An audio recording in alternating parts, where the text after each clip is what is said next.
What's up everyone, it's your friendly neighborhood French Canadian, and today I want to show you this really fun and actually pretty powerful dragon build that I made. This build will give you up close damage as well as mid-range damage with the incantations we're going to be using. And it's based around fire and ice, so we're only going to be using fire and ice, ashes of war, and incantations. I didn't think I was going to like this build, but I know I had to make a dragon build because some of the spells really looked powerful, so I gave it a try and I honestly really like it, and I might stick with it for the rest of this playthrough. So first and probably the least important of this build is the weapon. I'm going to be using the bastard sword because that's what I had upgraded. I was using that for my holy build on this character. But for this build I specifically recommend that you use a weapon that scales better with strength, because fire actually scales with strength, and the Ash of War we're going to be using is fire-based. I like the broadsword because it's a simple look, it's a iconic weapon, and it just looks cool and fits with this build really well. For the Ash of War we're going to be using the Flame of the Redmanes, so you can find that in Caelid near Fort Gale, and you can take the Fort Gale north side of Grace. Right in front of the side of Grace, you will see an invisible scarab, so all you need to do is stay in this path and then hit it. You can use an AoE, which is what I did here because it works out pretty well. This is better than Flame Strike because it has a very long range. It can actually stance break enemies, and it may use more FP, but I think it's totally worth it. Once you have the Ash of War, you want to put it on your weapon and select Fire Affinity. Now you could choose heavy because we are putting points into strength, but because we're using strength anyways and fire scales off of strength, then why not use fire? And because we'll also be using talismans that boost fire damage, this is your best bet to optimize damage. So for this build we're going to be using the Dragon Communion seal, not only because it increases all Dragon Communion incantations, which is what we're going to use, it also scales with Arcane, and this is going to be an Arcane build. So you want to take the Stranded Graveyard side of Grace in Limgrave. It's literally the starting area. You're going to need the 2 stone swords to access the Fringe Folk Hero's Grave, and follow me. I'm going to show you the easiest way, the quickest way to get through it so you can get this seal.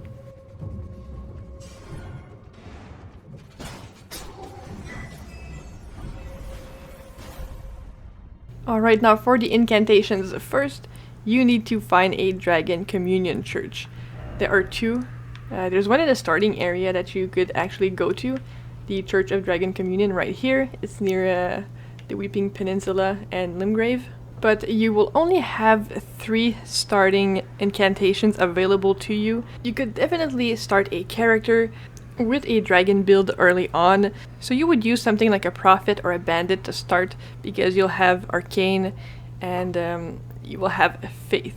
Of course you won't be able to use the incantations we're using now, but you'll still have some dragon incantations you'll be able to use. I'll show you how to get to this first church. So you want to locate the coastal cave. You can start on the first step or the church here, whatever you want. So follow along if you don't know where to go.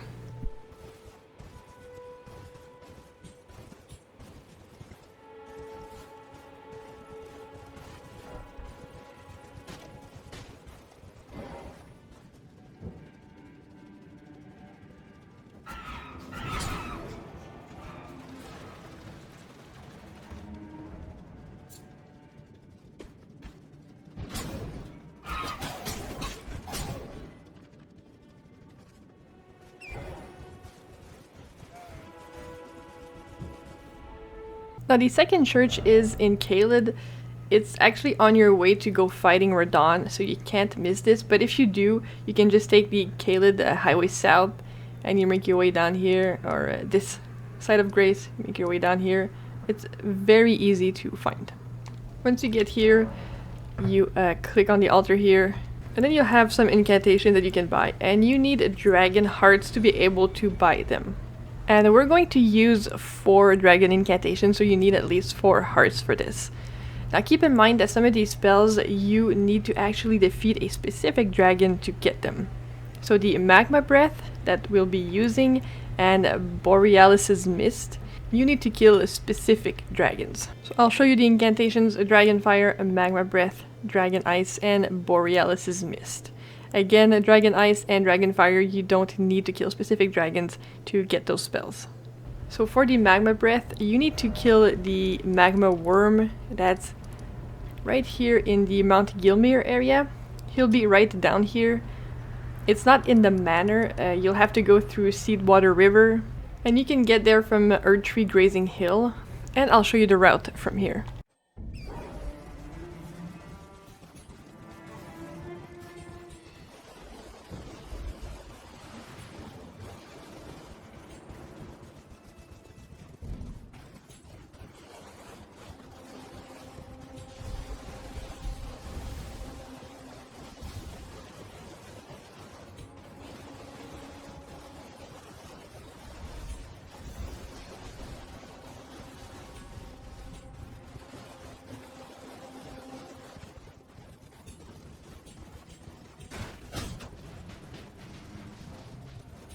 So this is where you're going to find the Magma Worm. As you get in closer, he'll spawn, and you'll be able to defeat him. You can also summon in this area if you don't like fighting against those dudes, so it should be relatively easy.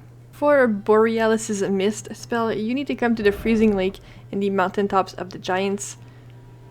You can take this Site of Grace here, and he will be in this area. All you need to do is go straight starting from here, and then there will be a massive snowstorm and a dragon will appear. You need to fight him. You'll then be able to buy this spell at the cathedral in Caelid with a dragon heart. Now those are the only two spells that you need to kill specific dragons for. The rest you can kill any dragon. There's one on this bridge here you can kill. There's more magma worms actually. There's another one in Volcano Manor you can kill to get a dragon heart. There's a Magma Worm boss. I don't remember if he drops a heart, but I'm pretty sure he does. There's a dragon here in Dragon Burnt Ruins. There's also a dragon here, right on this island, in Liurnia of the Lakes. But there definitely is plenty in the game. You won't have trouble finding and fighting them. I also feel like using Flame Cleanse Me will be good for this build, not because it helps with poison areas and Scarlet Rot areas, but it also just fits with this build.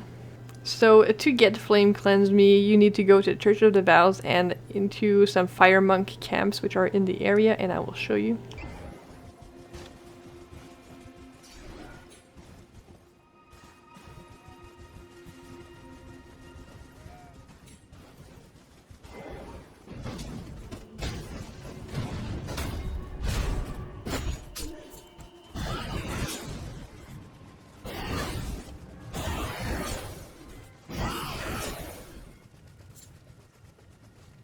And you'll be able to find this incantation right here in this camp once you defeat them all.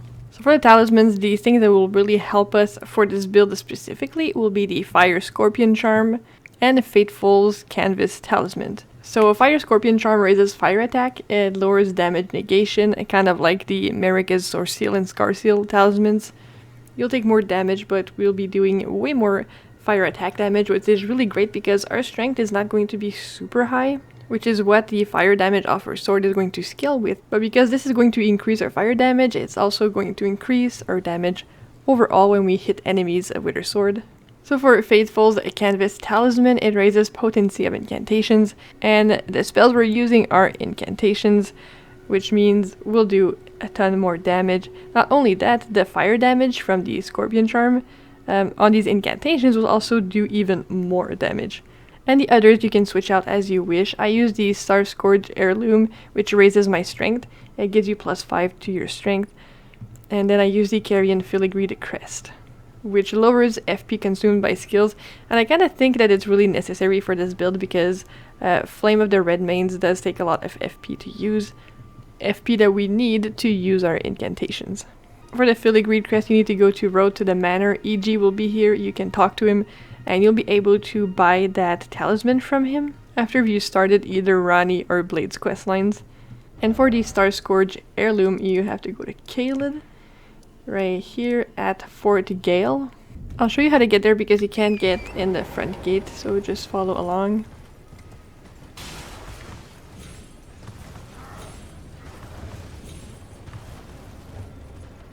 You want to be wary of this guy. He summons a lot of arrows down.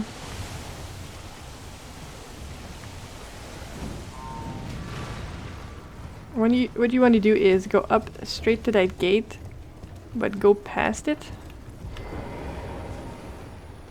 And that's how we'll be able to get into the fort. Okay, that's fine.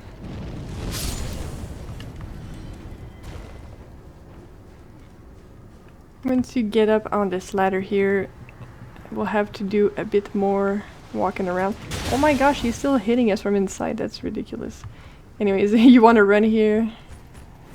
Run past these guys. There's going to be 2 more up top. And you'll find the talisman in this chest right here. To get the Fire Scorpion charm, I showed you how to go down here to get to the Magma worm fight. Basically, you want to take the Seedwater Terminus Site of Grace, and we want to go in the fort that's right in front of us.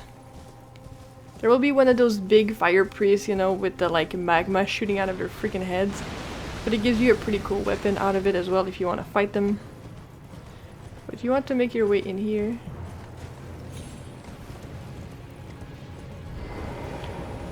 And you'll be able to get the weapon that they're holding.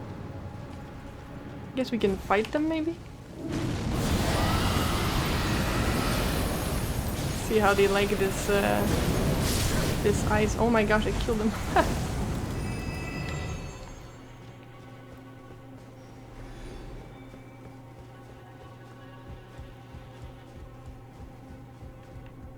Make your way up here. And you want to jump up on here. I'll be able to loot the talisman right here. Now, I believe if it's your first time coming here, you'll hear this guy talking, you know, as if he's actually an NPC or whatever, but he's just a ghost. It's just kind of a hint to tell you, hey, there's like something around here. So that's where you get this talisman. The last talisman is the Faithful Canvases talisman. Again, it's located in Caelid. You want to go to the town of Celia right here. You can start from this side of Grace because we have to go underneath here and right into the Celia Crystal Tunnel.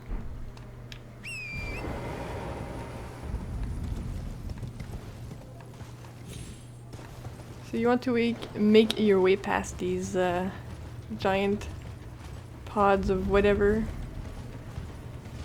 And the tunnel will be right here.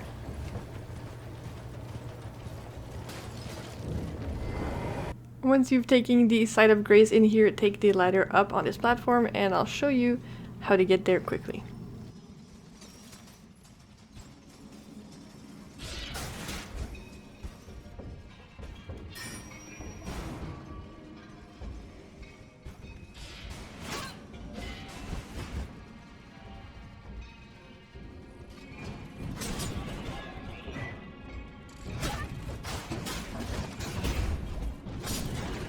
Once you get here, the talisman will be right on this body.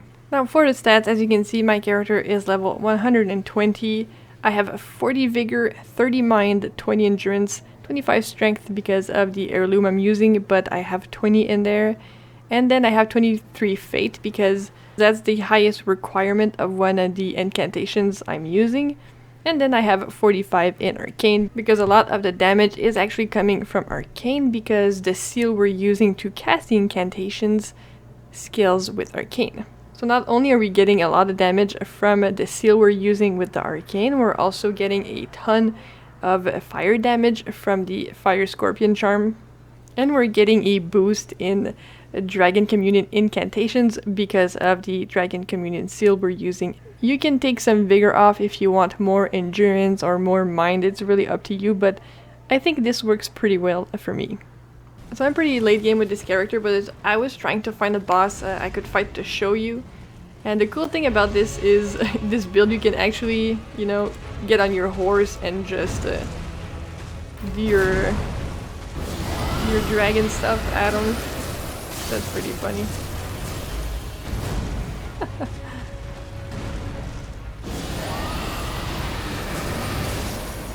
And you especially want to do it when they're doing something like that that takes a while because, you know, the casting time is not very quick, let's say. Oops. So the reason we're using actually this instead of Flaming Strike is because of the range and the damage it does, and it actually stance breaks enemies if you do it enough. As you can see, I just did it. Oh, and I also got bonked on the head pretty hard.